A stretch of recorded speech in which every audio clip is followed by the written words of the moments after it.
Cool. So this is us live. Thank you both for joining me. I'll introduce people just shortly. So just a little bit of housekeeping.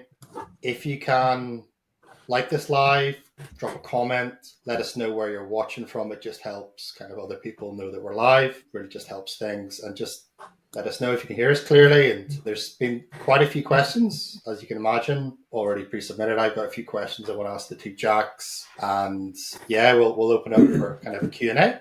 So first of all, guys, thank you for joining us. I know you guys are super busy. Yeah. In Northern Ireland here in County Down, it's a really nice evening as well. So you're going to be kind here as well. Yeah, and not that I was planned.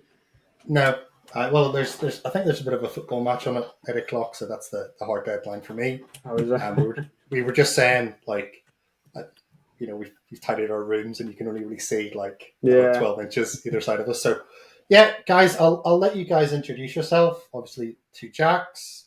Let us know who you are, where you're based, and yeah, I'll just share this link with a few people. Do you want to go first, Jack? You want me to go first? So, hello, my name's Jack Knowles. I'm 29, based in Norwich. I've been doing Amazon just over 2 years. Is it 2 years now, Jack? Just under 2 years. Just under 2 years. I think 2 years tomorrow. I think. Yeah. Nice. I'm in joint business with the other Jack, and yeah, that's pretty much everything from me. Yeah. So for myself, obviously it's a bit confusing and strange that we're both called Jack. My name's obviously Jack Abbott, 28 years old. Been in partnership for 2 years together now. We are friends from school, so I've known Jack probably since the age of 12. Would you say? Yeah, about that. So it's been a long time. We've known each other a long time. How we come to start this together, if I was to try to think back, I mean, we started, the kind of usual way where some people start. We started in the eBay area. Didn't do too well with eBay. We were kind of buying some products in from China here and there, testing it, but we always knew Amazon FBA was in the background. We eventually just took the plunge and started up selling on Amazon, really, and never looked back since. I'd say it's been one hell of a journey to get to the position where we are, and we're so pleased that we took the jump and just went for it. To be honest, when we started off, we didn't have a single clue what we were doing. It's such a massive thing to digest. There's so many areas, so many problems that can come about. But just took the bull by the horns and never looked back really in the area of Amazon and FBA. Yeah, that's awesome. I was discussing eBay with someone earlier, and yeah, it's a decent platform, but I kind of had just a bit of a reflection with it that it's like super hard to actually add a secondary user to eBay. So if you've got a team, you need to do like verification codes and things like that. We'll cover like your team. I know that you've recently been up to visit them in the Philippines, which is awesome. But we'll dive into that kind of later on. So you guys like met in school then in March? Cool. I've got a few questions around like how you kind of divide labor and things like that. We'll dive into that. And I think for me, like what I would want to know is you started on eBay, that didn't go so well, kind of knew Amazon was always there. Was there a reason why you guys wanted to start a business in particular? Or was it just extra cash? Was it freedom? What was the reason for actually?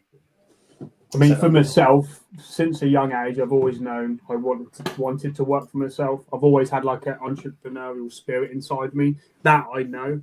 And I guess, I've done other things. I've got a couple of other small businesses on the side I do other than Amazon as well. So for me, how, that's where it kind of come from for me. And also it's come from, I know it's the same for you, Jack, as well, the other Jack. It's all to do with the time. So trying to buy back our time. We're not the type of guys that you will see in a 9 to 5. for this coming years. That is one thing that we wanted to avoid, and just really take control of our life, and Amazon has basically allowed that for us, to be fair. But for yourself, Jack? Yeah, I mean, for me, it's slightly different. So I initially wanted to be a commercial pilot. So as Eamon will know, I fly privately. I have a private pilot's license, one that I haven't used in a little while, to be fair, but I've always wanted to be a commercial pilot, be an airline pilot. And the idea behind that was to travel the world. And then sort of COVID hit and all the flight schools shut down, all the airlines were sacking people. And there was a pool of really qualified people that, were more qualified than me. So I looked at it and thought, you know what, maybe this isn't the right time for this.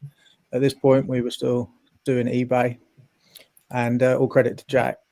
Jack mentioned Amazon. So we jumped on the Amazon bandwagon, and I'll be honest with you, I haven't looked back since. So I effectively started my training, and then COVID hit. So I was doing it distance at the time. And Amazon sort of took over my studies, and I thought, actually, if I work really hard at this will allow me to live anywhere I want in the world and have the freedom to travel. So that's ultimately how I got into Amazon, I'd say. In a nutshell, it's all about freedom, basically, you could say. Yeah. There's a quote, I'm not sure who it's from, but it's something along the lines of, sometimes it takes a breakdown to make a breakthrough. Yeah. And COVID was that for a lot of people. I mean, I've talked about this a little bit. I mean, for me, I had a really good job leading into COVID, and kind of in the middle of 2019, it went through a corporate takeover, and the atmosphere in the workplace. I mean, I was working from home, sales job, pretty well paid, and just the atmosphere changed. So COVID really magnified that, and yeah, I decided middle of 2020 to go out on my own. So yeah, it's, what are we in April 2023? Kind of forget that COVID actually sort of happened not so long ago. But yeah, it's crazy when you think about it like that. Well, we were actually on Amazon at the very end of COVID, weren't we? We weren't lucky enough to kind of get any of the COVID sales, to be honest. Unfortunately for us, we didn't get the bounce back loans or anything anybody else got. We just went in at the end of that, didn't we? Cool. So you've really kind of bootstrapped the business and done it yourselves then. It's awesome. Yeah, it's been one hell of a journey, I will say. Okay, so you started end of 2020 then, really? Is that about right? It was 2021, wasn't it? Yeah, around April, May time. Yeah. Right, okay. So April, May time, 2021. And then we obviously met you in Manchester that Christmas. So we'd been, selling by that point, what's that? Just over 9 months. So yeah. Yeah. If that, yeah. So yeah, how was the first 9 months? How was the first kind of April to December? Massive learning curve, to be fair. The first year was not necessarily about growth, or the growth we did see was so small in comparison to the growth that we've seen this trading year, I'd say. But there was a lot we learned in the first year. A lot of mistakes. I say that not a lot of mistakes, but mistakes were made. You just overcome these mistakes, identify them, move on, really. And I mean, I'm a big believer that sometimes, I do believe making mistakes is the best way to truly understand something, because you learn so much by your mistakes. And, you can hear people say things to try to teach you, do this, do that. But the reality is, till you do it yourself and you kind of make the mistakes yourself, that's what kind of gives you that light bulb moment, I think, in your own head, where you realise, I'm not going to do that again, or I need to do it this way, or I need to change that slightly. Yeah. Completely agree. There's a lot of mistakes that pretty much everyone makes, and even not so much mistakes, but it's just kind of, where you kind of pivot. And there's a really good question just Rob put up and just shared here. So yeah, I mean, at the start you're going to kind of make mistakes, but what would you wish you guys had done differently at the start? I Good question. For me, I think trust my gut more. I feel like wasn't very good at that at the start, so I used to not trust what my gut was telling me about certain situations and things, and probably have a bit more faith in myself as well. I think being something new, you know, my thoughts on the whole thing were quite sort of skeptical. I found like the first sort of 6 to 9 months I was learning quite a lot, and I wished in a way that I trusted my gut more and actually took more risks. I feel like we didn't take many risks, and I do feel those risks, what I know now, would have paid off back then. Yeah. You know, I think that's a good point you made there, to be fair. You know, when you start, at the end of the day, you know, everyone's on a different journey.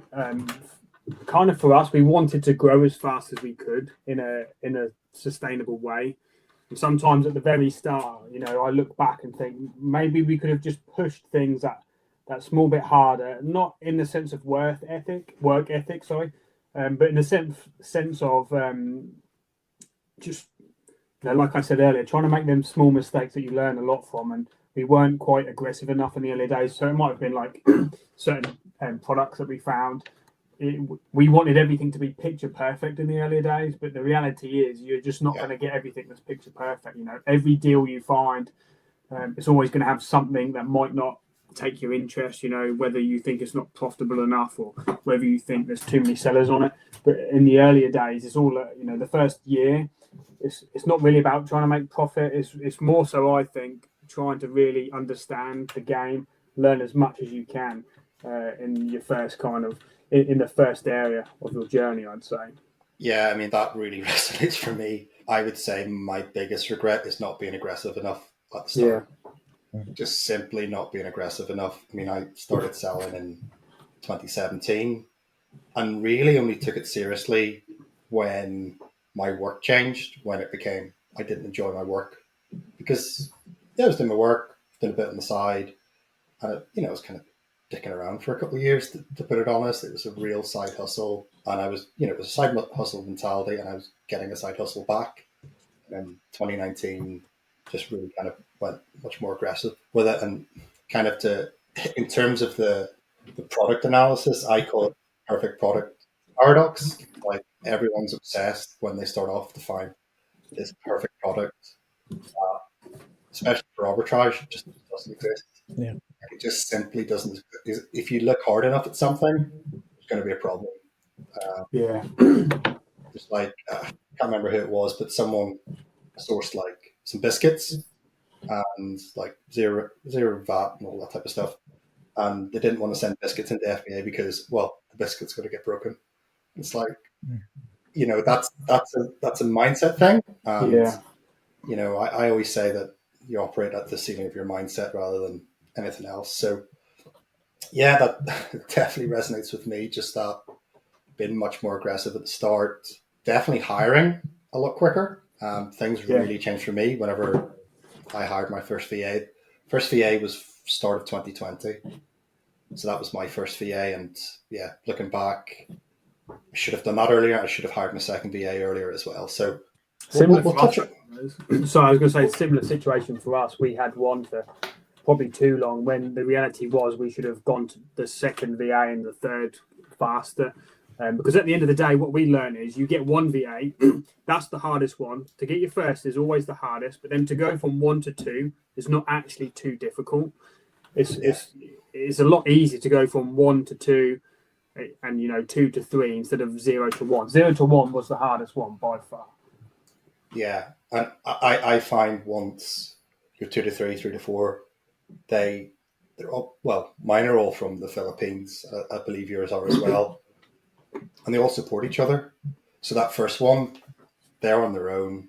You need to provide a lot of support and get that kind of bedrock in. And then, yeah, from there, it's a lot easier to kind of to scale that, if that makes sense. No, absolutely. Yeah. I think actually thinking back on it, you know, starting with 2 would have been the better option. Yeah. At least they had somebody to communicate with and bounce off. Because 1, you know, it's it was difficult for them. If there's just them in their own time zone working away, they've got nobody to ask and try and support and share ideas with. That's really interesting. One of my team, when I first spoke to her, she was super nervous, and lots of different reasons. But the one that stuck out for me was it was the first time she'd spoke to someone in English that wasn't Filipino, and it's the first time she'd spoke to someone outside of the Philippines, which is, Wow. when you think about it, pretty mind-boggling. We'll move on to we'll come back to kind of VAs. I'm really interested in how you guys work together. I work with Eamon on an Amazon business, and if you guys know Eamon. Eamon is himself. I think we really complement each other because my approach to things and his approach, it's literally chalk and cheese. It's yin and yang, whatever you want to call it. So how do you guys divide labor, and how do you guys kind of approach different, how do you guys kind of manage that? And I think what would be interesting, have there ever been any sort of arguments or anything that you can't kind of come to an agreement on?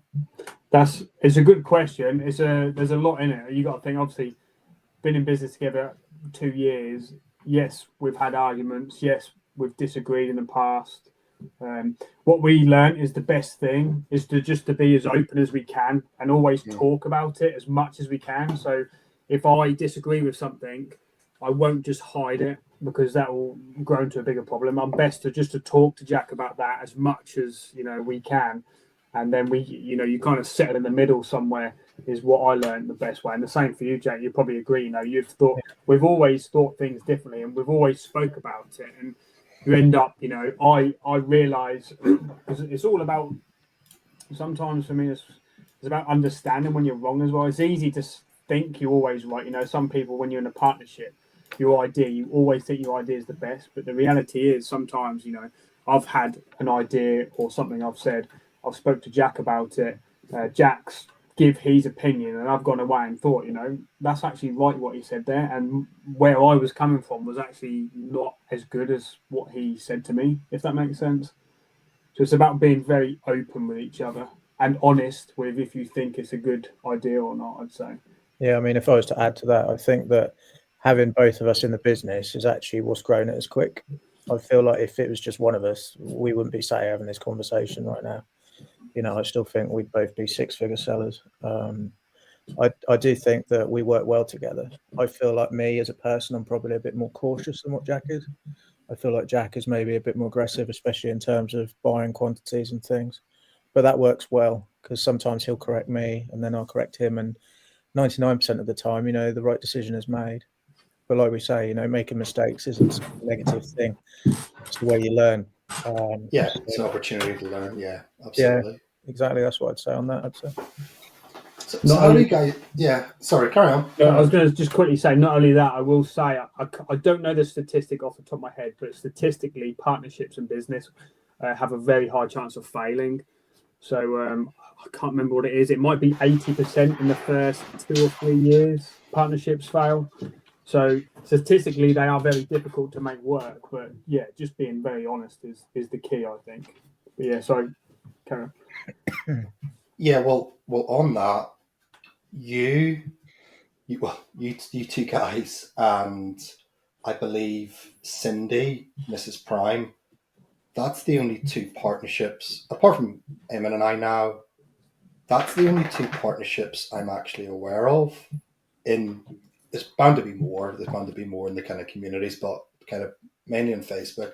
I don't really see any kind of partnerships. Yeah. So it's interesting.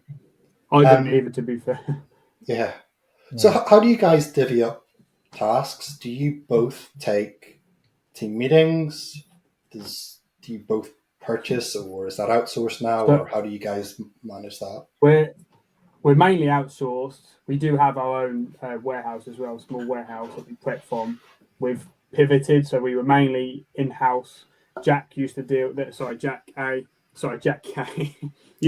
a lot more of the inventory side of it, where I deal with a lot of the purchasing side of it. So we did separate roles. Like if you're in a partnership and you're both trying to concentrate on the same thing, it can be difficult. You are definitely best to kind of you do this and I do that, and we just keep that moving together alongside each other.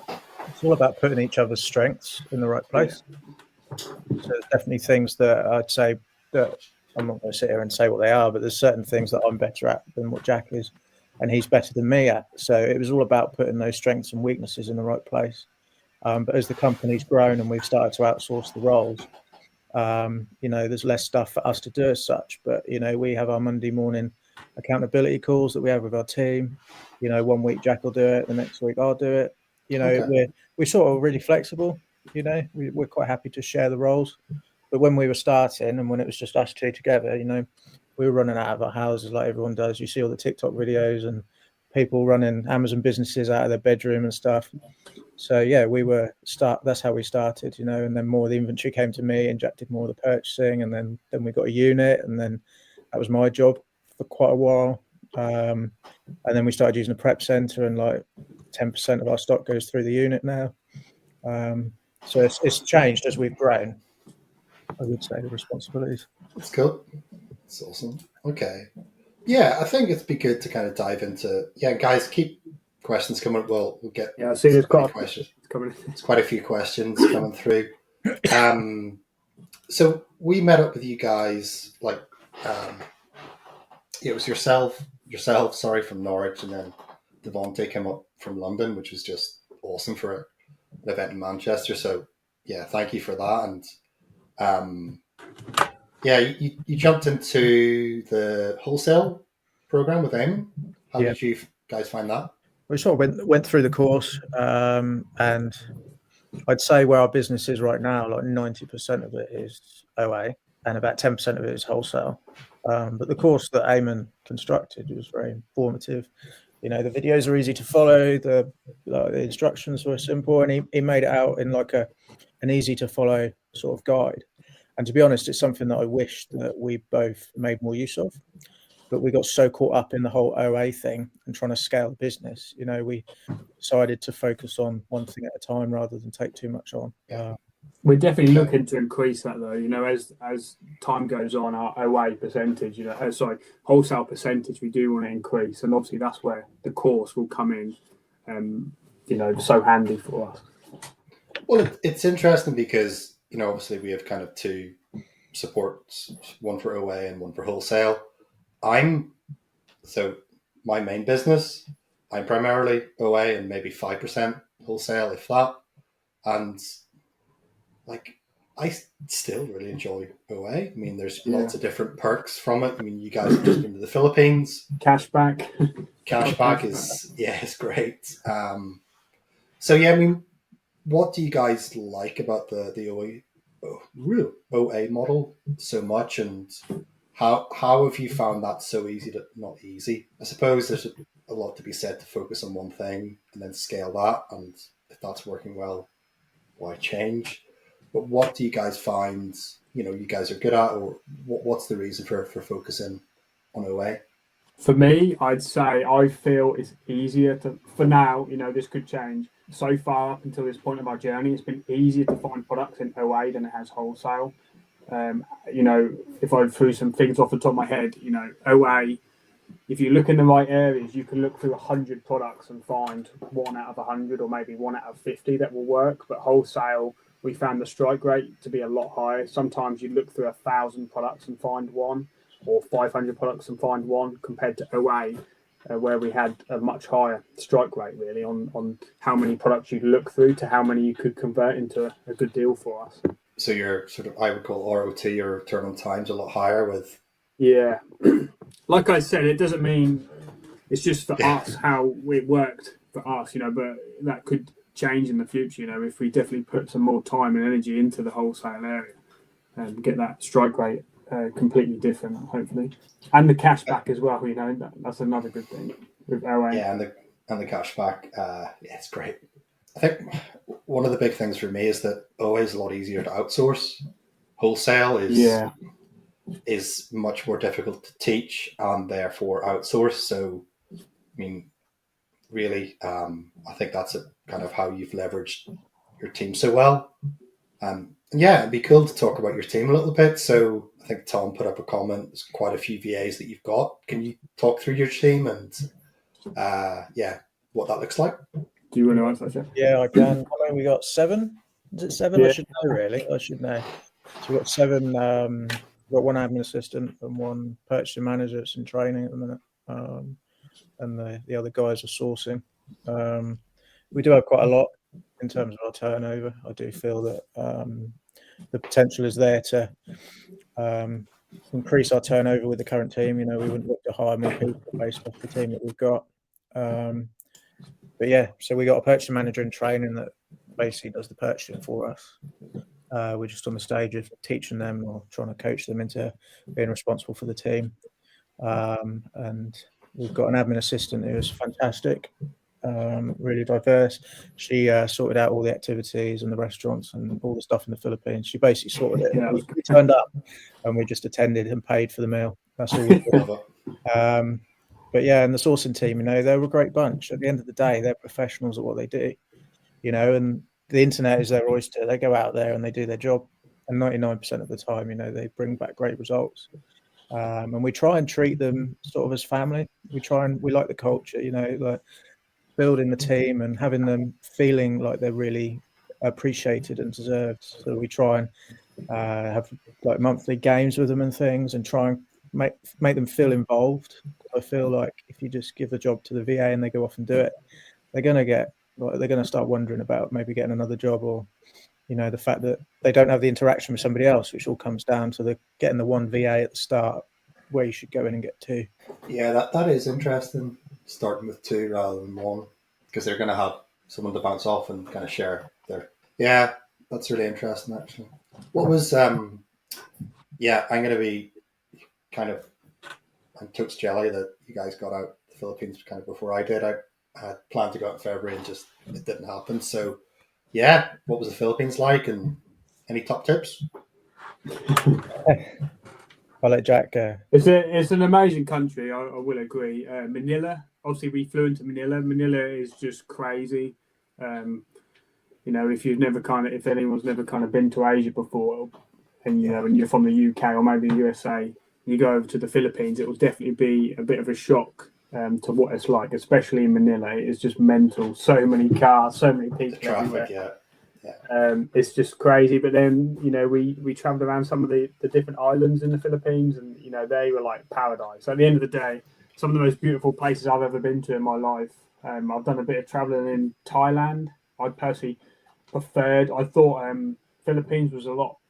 Don't want to use the word better, but it seemed a lot more natural than Thailand. Thailand's obviously very commercialized now in a lot of areas compared to the Philippines. It felt more untouched. I thought a lot more of the kind of raw beauty really you see over there. That's really interesting, because I've been to Thailand before. My sister, she lived in Bangkok, and Bangkok. I'm sure it's like Manila, where they've got 5 lanes of traffic, but there's actually 8 because they all just weave in and out of each other with motorbikes and stuff. But yeah, that's really interesting. Cool, awesome. We'll dive into some more questions. Yeah, we've got quite a few people watching, so thanks guys for spending the evening with us. So there's a few. James Dorset's popped up quite a few questions. I think we'll kind of pick. Well, this is quite technical. We'll do our best to answer all your questions. That I will. Yeah. So, James is asking about bundled replenishable items. Do you guys do any bundling or anything like that? To be fair, we try to keep bundling to a minimum because the prep fee jumps up a fair amount. And to be honest, we find most of our deals aren't really bundles, to be fair. Like, if you're looking at bundles, they're naturally more in the grocery category, I'd say. We don't really sell too much grocery, so naturally for ourselves, we don't really come across too many bundles, I would say. But as a percentage, it would actually be very low. I mean, we don't track that percentage, so I couldn't tell you it, but it'd be like 2%, if anything, 1%. Right. Okay. So you guys don't do you don't create your own bundles. You're just kind of no, we don't. So we don't create any of our own listings. We just jump all the listings we sell are already created on Amazon. We've never once created our own listing at all. Listings. Why would we need to, when the hard work's already done by somebody else? This is it. So, Yeah, and it's that. Yeah, I mean, if you're creating your own listing, you're not really going to know if it's going to work out or not. But if you've got that historical data, so cool. So, kind of a mindset. What barrier did you feel you guys got over mentally with Amazon or within your own business model where the business finally started to snowball? I wouldn't say there was one single barrier. I'd say it was a multitude of, say, 100 barriers, tiny barriers along the way. There's no single barrier that I can think of that really made us snowball in particular. But they'd all be just small barriers. Like, one as an example would be learning to understand when, you might have too much money sitting in the bank and when to start to get, your third or your fourth member on your team just to help you source. Like that would be an example of a small barrier, I'd say. But there's no single massive barrier that I feel we've had to overcome, really. I think there's a quote, it's like an overnight success, 10 years in the making. It's kind of, you see this kind of big, obviously you guys have just done your 7 figures, but that 7 figures just happens over a certain period of time. So yeah, give it long enough, it'll happen. That's the thing, isn't it? Cool. Yeah, question from Jason. In terms of timescales. So yeah, I think the first kind of 6 months up till kind of end of 2021. What timescales and what did you do to scale the business in the first 2 months? Were you hitting 30K but doubled in month 3? What was this? Oh, I think that's off your screenshot. I think. Yeah. So do you want to talk through that? So yeah, I mean, we were, you could say we're at a 30 grand ceiling for a few months. I think it was November, December, into all the way through till sort of Feb or whatever. No, I might have got the month wrong. I know we hit 30 grand like 4 months in a row. There's no like secret thing that I can sit here and tell you. The simple reason was we sourced more investment. That was what shot our revenue up. At the end of the day, you need money to make money. So, we went out and got private investment. We hired another VA. We had an extra pair of eyes looking across the marketplace. I think a lot of people get fixated on revenue. I know that's probably quite rich for me sitting there saying we've done 7 figures, but I feel that people sort of see revenue and think, oh, what's the magic secret to get that up? And it's simply just spending more money. The more money you spend, the more your revenue goes up. And there's no secret to it. So in the answer to that question, it's the case of investment that rose our revenue. So when you say private investment or private, what did that look like? It's private. It was a company you used, Jack, wasn't it? You know about? Yeah, so I've gone to, obviously you get the Amazon loans and also gone to kind of brokers. A business financial broker who would just go out and, I tell him what we want, what we're looking for, and he will go find us loans, as a personal loan, someone would go and say, go compare, I think it is, or compare the market and put in what you want, if you want a 20 grand loan.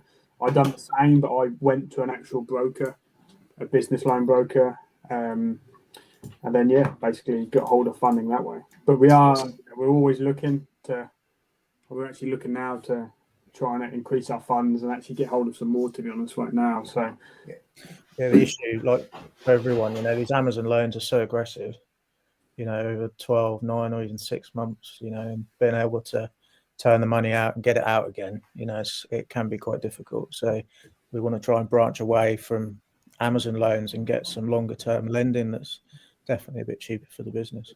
I will say to as well, anyone that's interested, when we started this business, we only put in £2,000 each of our own money. We've never put in a penny since then. No. It's all been built off credit cards and other people's money. Other people's money, yeah, that's the way to do it. I mean, at the end of the day, you could get suspended, deactivated tomorrow, and lost $2,000. Yeah. So, I think that's definitely kind of a real hang up for a lot of new sellers. Using their own money and kind of not seeking investment. Cool.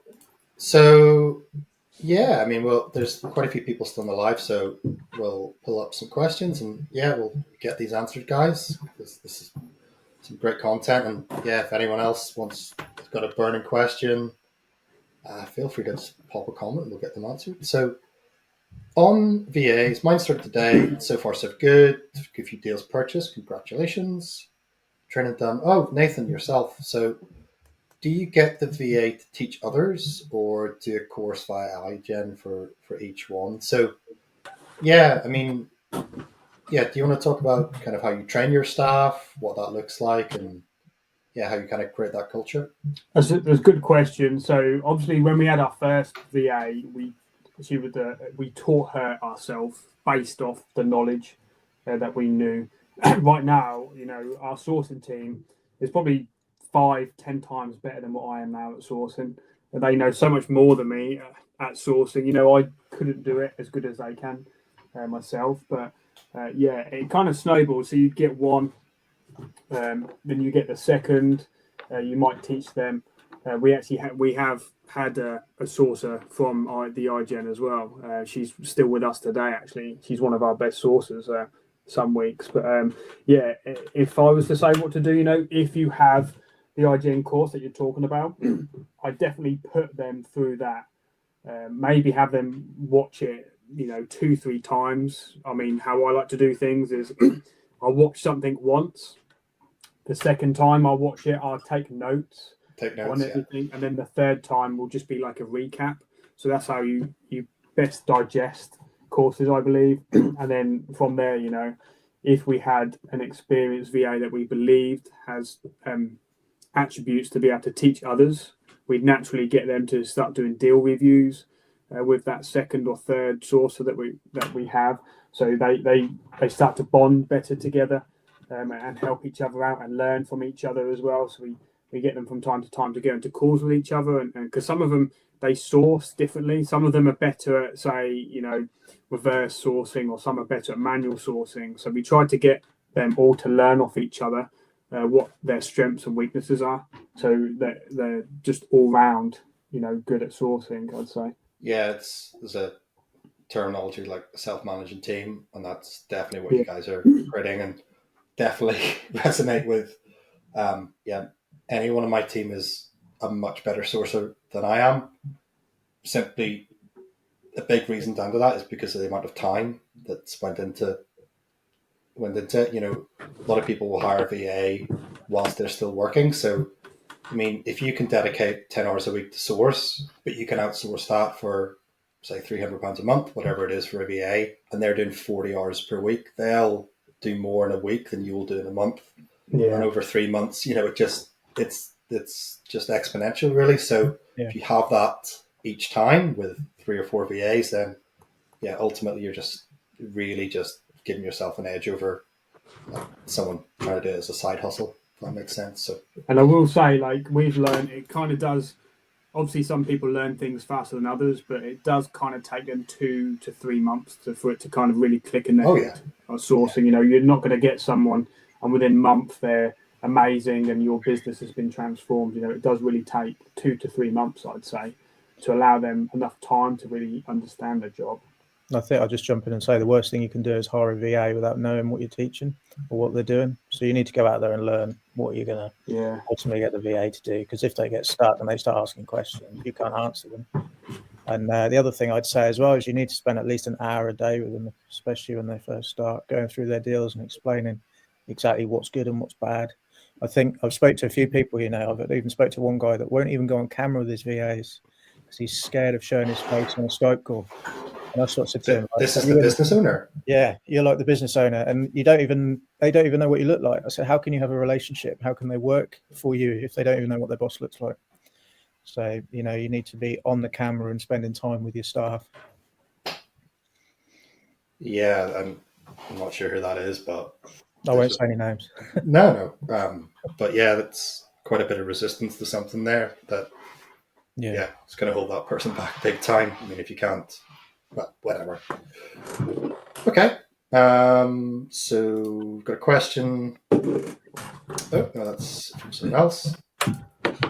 So yeah, I'm not sure who this is from, but another great question. The products your team purchase or source, are they products in the UK or all over? And do you have them shipped to the UK, or how do you distribute them? I'm currently looking to start sourcing overseas. I'd say, so I was going to say probably 90% within the UK, 10% from overseas. The problem is in the UK now, I'd say since leaving Brexit, it's changed some things with how the tax structure works when purchasing from within Europe. You know, when you're making purchases from, say, a company or a deal you found in, say, Sweden or Germany or France, when you're trying to make a checkout and the order is going to be worth, say, £200, you will naturally have an extra tax to pay on top of that £200. That's one thing sometimes people forget about now, being from the UK, and it can really affect your profits. So what you have to do is keep all of your orders, I think it's below £135, to avoid paying the extra tax now. But obviously that's just come about because of Brexit, really, I'd say. But yeah, 90% of it is from the UK. Yeah, I think it's 150 euros or whatever Yeah. the equivalent is, or yeah. I would just jump in and say as well, if you're VAT registered, don't get caught into buying from non-UK VAT registered companies overseas, because we have made that mistake, and I'm sure many are making that mistake and probably don't even know they're making that mistake. But they'll source a product thinking they can claim the VAT back, and if a company that's based in Europe isn't UK VAT registered, you can't claim the VAT back, so the product becomes maybe not profitable or at a loss. So I would always double check if you're going to start sourcing overseas whether they got a UK VAT number. Okay, so yeah, this would be interesting. So I assume your first VA, how did that person kind of change within the company with like tasks? When they were first employed, what were they doing and what are they doing now? So the first employee, she was a sourcer, and she's still sourcing now. She's still with us. Year and a half now. Yeah. Second VA is still with us. He's still sourcing. And the third VA is purchasing manager and training. So our third VA is training how to currently sort of purchasing side and manage the team. But those are all roles that, you know, that we advertise within our business, and we encouraged everyone to apply, and, you know, we picked who we thought was the best for the role. Cool. Good question here. So yeah, what was the point for you guys that you decided to hire a VA? You know, the question here is it when a certain task starts to take up too much time, or is it when the turnover got to a certain point? I think it's money in the bank. I'd say Jack agrees. I think, you know, there's only so much sourcing that myself and Jack could do, and then we realised, you know, outsourcing this was the best way to grow as a company. You know, there's only a certain amount of hours in a day. You know, we didn't want to be sat on a computer 10 hours a day sourcing when we knew that we could outsource it to somebody that would ultimately become better than us at the job. You know, and we could focus our attentions to growing the company. Okay. So I also think you kind of, you know, you don't want to get one too early as well. If you haven't got funds, you kind of want to allow, you know, £5,000, I'd say, per sourcer. You know, if you don't have the funds, they won't be able to spend it, and you'll effectively just be paying someone's wage when, you know, you can't actually afford to purchase the deals that they're finding from you. Yeah, I would definitely kind of echo that, and kind of just in general, there's generally kind of three bottlenecks that you're always kind of coming up with within an Amazon business: the time, money, and then space. So generally, you'll get to a point where you've got, like, if you're starting off, you've got a lot of time to source, and then you'll realize actually this time is kind of beating up into different things. You can outsource that. Then you'll potentially realize you've got not enough money. You know, you get investment, and then the space is that what, you know, you can either get a unit like you guys did and then kind of outsource it to a prep center, which you're now up to. Yeah. Forgive me, guys. The dog was asleep the whole time there, and I knew it was too good to be true that she wouldn't wake up and just start barking at nothing. So cool. Let's see if there's any more questions. Okay, so any advice for someone who's starting new in FBA wholesale? I'd just say be careful who you trust and what information that you take, because the internet is full of people who think they know what they're talking about and that don't. You know, you need to follow the right people. And I definitely say that the course that we took with you guys, you know, was full of the right knowledge. And we've personally met Eamon in person a couple of times now, I think, you know, and he's a really genuine guy and he definitely knows his stuff. And I found that the walkthrough that we did at the spring fair, that was helpful, you know, because I'll be honest, like walking around loads of stands of people, big companies, you know, big names out there. And we know that they don't want to work with Amazon sellers. You know, we're already on that uphill battle. But to have Eamon walk around with us, you know, and sort of give us some tips, you know, we found our first wholesaler that we still order from today. So definitely, my advice is be careful who you follow. Make sure you follow the right people. Yeah, I would definitely echo that. I would say I know I like my quotes, but I'm going to butcher this one. It's about confusing sincerity with truth. You know, someone can be very sincere, very, you know, very confident in what they're saying, but someone can be sincere. They can also be sincerely wrong, and they might not even know that they're giving bad advice, but they maybe have, you know, a big platform, big audience, or whatever it is, and seem genuine. And especially with wholesale, I think if you make a mistake within wholesale, it's a much bigger mistake than ordering a couple of items from Argos that you can't sell. Yeah. You know, yeah. So big risk, big reward. At the same time, if you're starting off, yeah, I would encourage you to look at OA because I mean that's what I'm doing full time. You guys have done okay off the back of it, so and there's plenty of room in there too. Cool. So, can you tell us about your loans from private investors? Do you pay interest, or do they get a percentage of the profits? If you guys are happy to talk about that, then So yeah, where's the question? Can you tell me about your loans from private investors? Yeah, so obviously we pay interest.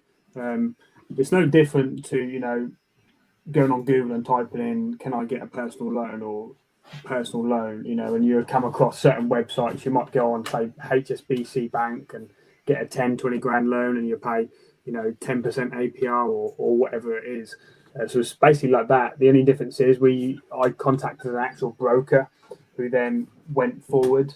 You know, I told him what we were looking for, where our business was at, and then he goes out into the market and looks for loans that he thinks that our company will be accepted for, you know, and proposes them forward to us, and then we would, you know, we got options of a few, and we kind of look for the ones that best suited us, really.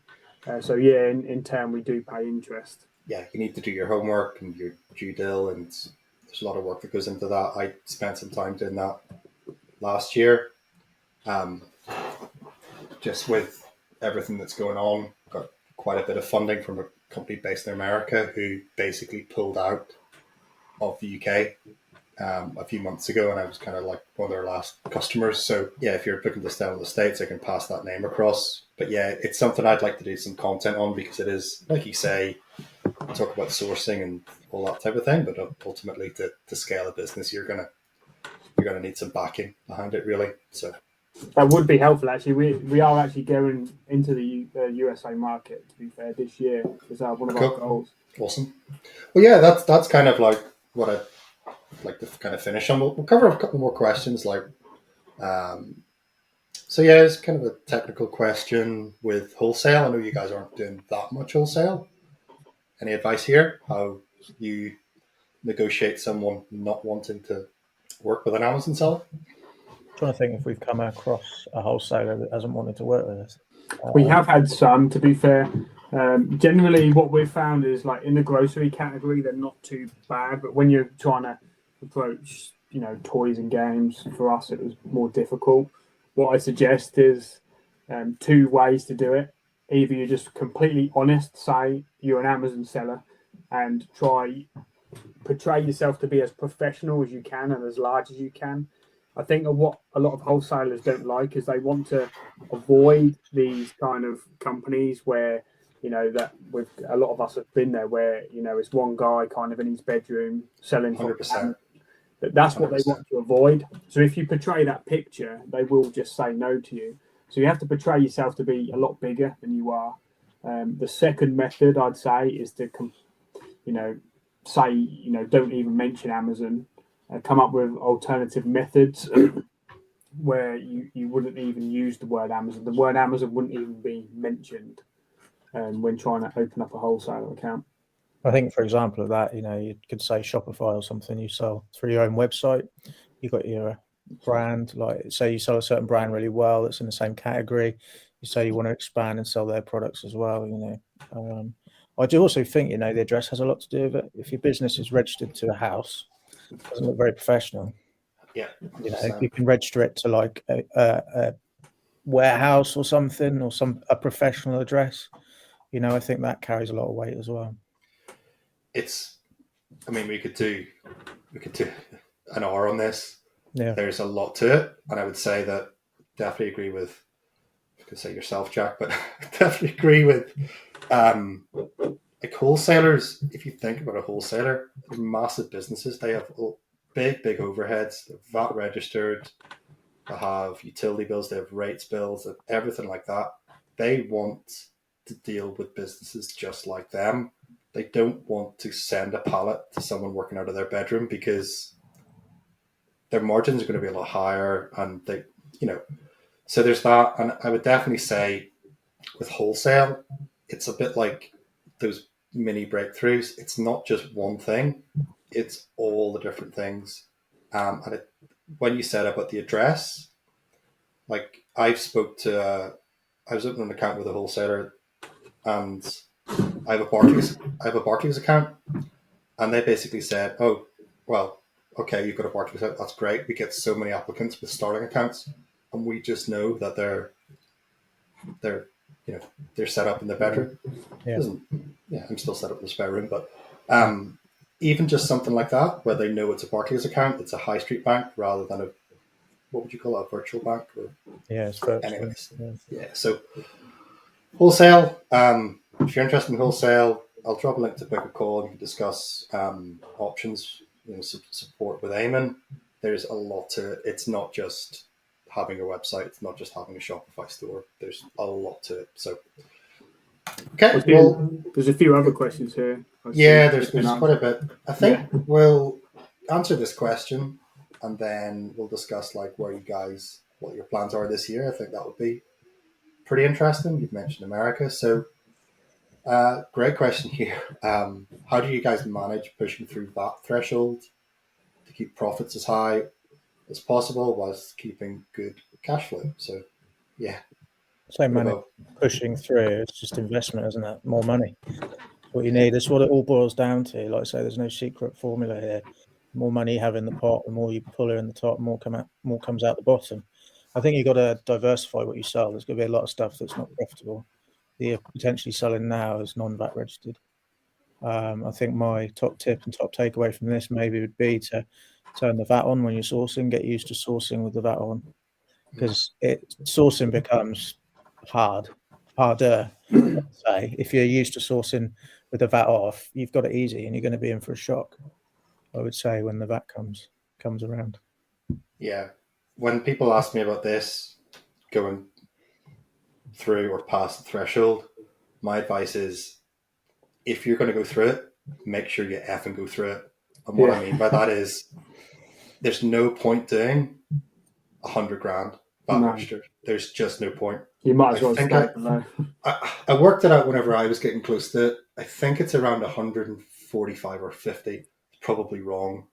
But if you did 150 VAT registered, it'd be the same as if you did 85 not VAT registered. So if you're going to go through it, don't aim for 100k, aim for $250,000, because it means you're still going to be profitable, and it actually makes it worthwhile. There's no point just going through VAT registration, doing all this extra work to make that leeway, and then pretty much doing all this extra work for the same money.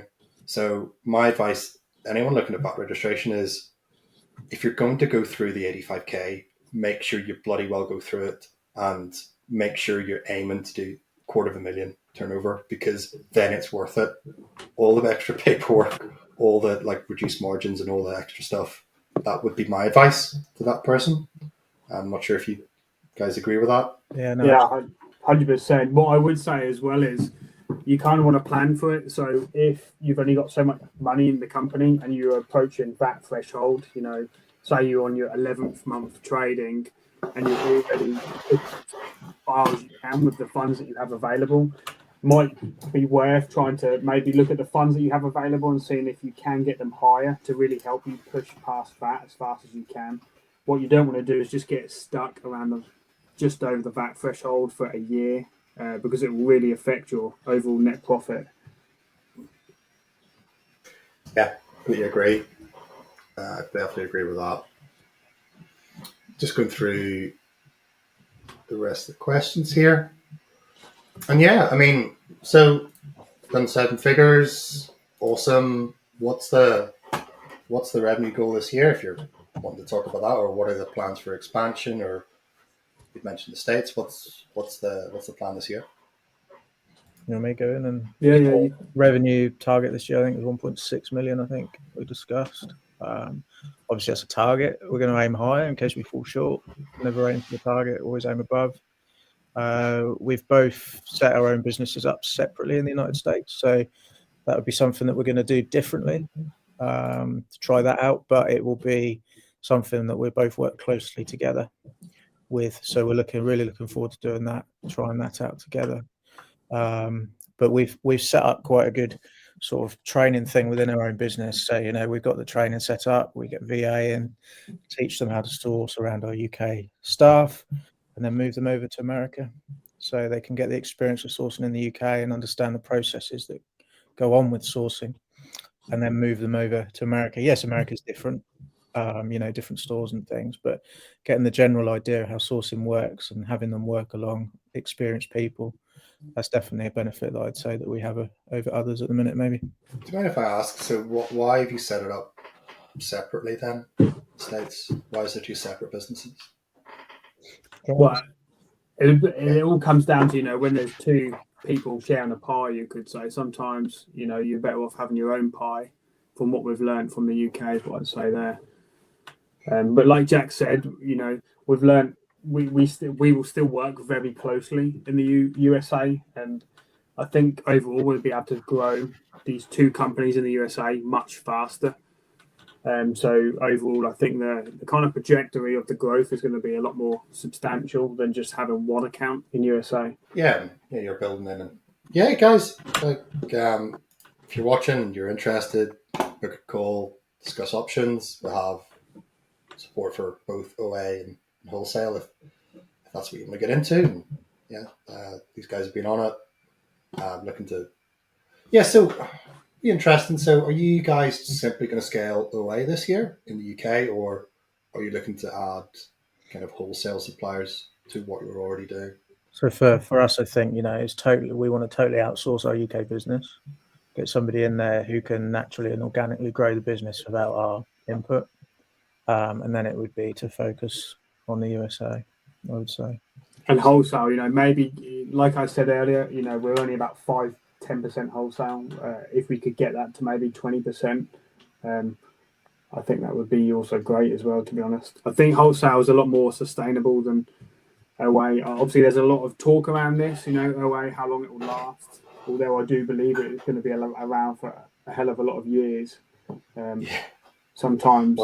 Well, I was told the ship had sailed in 2017. Yeah. So every year. It's not going anywhere. I mean, buying in one marketplace, selling in another is as old as time. It really is. It's not going anywhere, and it wasn't recently, but there was when Jeff Bezos was still in charge of Amazon, he wrote a letter to shareholders, and he basically said third-party sellers are kicking our ass. So I think it's well over kind of 60% of all sales on Amazon are by people like us, third-party sellers.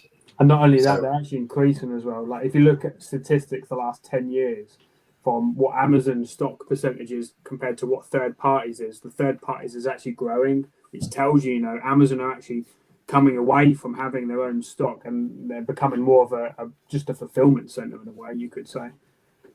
And it's less risk for them. It makes sense, and I mean, Amazon make all their money, Amazon Web Services and that type of stuff. They've got lots of different fingers and lots of different pies. And Yeah. things, so, yeah. But that's a topic for another time. Guys, I've really enjoyed that. I'll have to get you on in a few months' time again if you're up for it. Yeah, it would be a lot excellent. of value there. And yeah, thanks for being on. It's been awesome. Yeah, anything else you guys want to just end on or anything like that? I don't think so. I'm all good. I'd say, I don't know if there's anyone here who's on the ropes about starting LA, but I definitely, if you're going to start, firstly, what you want to do is understand your reasons why you want to start. Is it just going to be a side hustle, or do you really want to take it serious? If you want to take it serious, definitely seek some kind of education. I think it would make your growth a lot faster. In our earlier days, we were all kind of self-taught, and as we spoke about in the earlier stage of this call, we weren't as risky, and things took quite a long time for us to kind of get our to kind of see some growth. So I definitely recommend anyone, seeking some kind of education, and iGen are brilliant for that, I'd say. I would just jump in there. If you're thinking of it as a side hustle, go do something else. I don't think it's side hustle compatible, to be honest. There's a lot of time that you need to take in, like all these guys doing RA and stuff. The time that it takes going around these shops scanning products. Like, I know my time's worth a lot more than doing that. 100%, guys. And yeah, definitely agree there. And yeah, I get the odd message, why do we provide coaching if we're doing so well on Amazon ourselves? And silly question. Ultimately, I think there's a lot in those kind of questions. I think the frame of reference is interesting, because if you're kind of asking that question, you maybe don't realize how much Amazon actually do for a business. Realistically, you've built a business on simply sourcing products and sending them into Amazon. There's no customer service really needed. You guys don't need to market any products. And ultimately, it's the same for me. And ultimately, it's really changed my life for the better. 100%.